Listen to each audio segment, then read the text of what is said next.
रोम साम्राज्य के पतन में ईसाइयत का बड़ा हाथ है और रोमन साम्राज्य के पतन के साथ ही यूरोप में डार्क एजेस यानी अंधकार युग का प्रारंभ रहा, जो कि यूरोपियों के भारत आने और यहाँ की संस्कृति देखने के पश्चात समाप्त हुआ।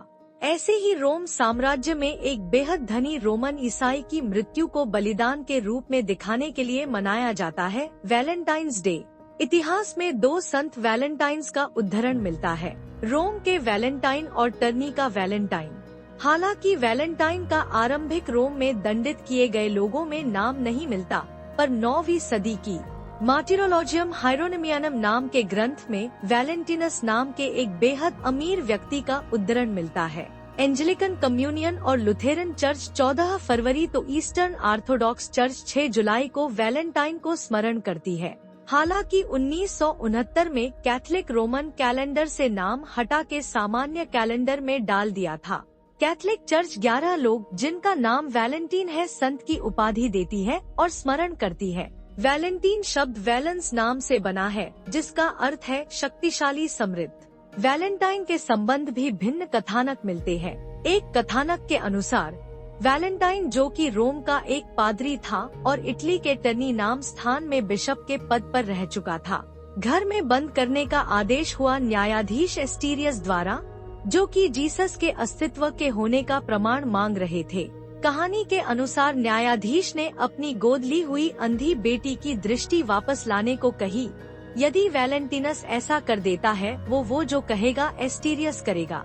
और वैलेंटिनस ने लड़की के सिर पर हाथ रखा। यीशु की कृपा से उसे दिखने लगा। अब तो एस्टीरियस बदल गया और उसने पूछा कि उसे क्या करना चाहिए, तो वैलेंटिनस ने कहा कि एस्टीरियस के घर के बाहर रोमन भगवानों की जितनी मूर्तियां हैं उसे तुड़वा दे, 3 दिन तक कुछ न खाए और बैप्टिज्म के माध्यम से ईसाइयत को स्वीकार कर ले। एस्टीरियस ने ऐसा ही किया। उसके साथ 44 अन्य साथी भी ईसाइयत में आ गए।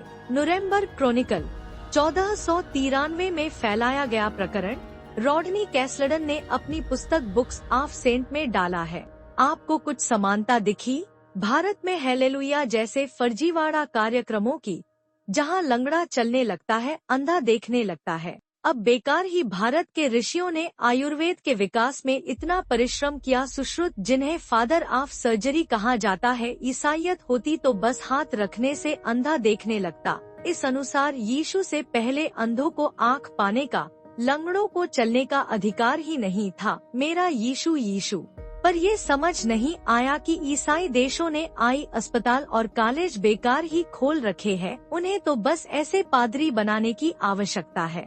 1260 ईस्वी में जैकोब्स डी वोराजी द्वारा संकलित करी गई लेजेंड ऑरिया के अनुसार रोमन सम्राट क्लाउडियस गॉथिकस, जिन्हें क्लाउडियस द्वितीय भी कहते हैं, उन्होंने ईस्वी संवत 269 में ईसाइयत न छोड़ने के लिए मृत्यु दंड दे दिया था।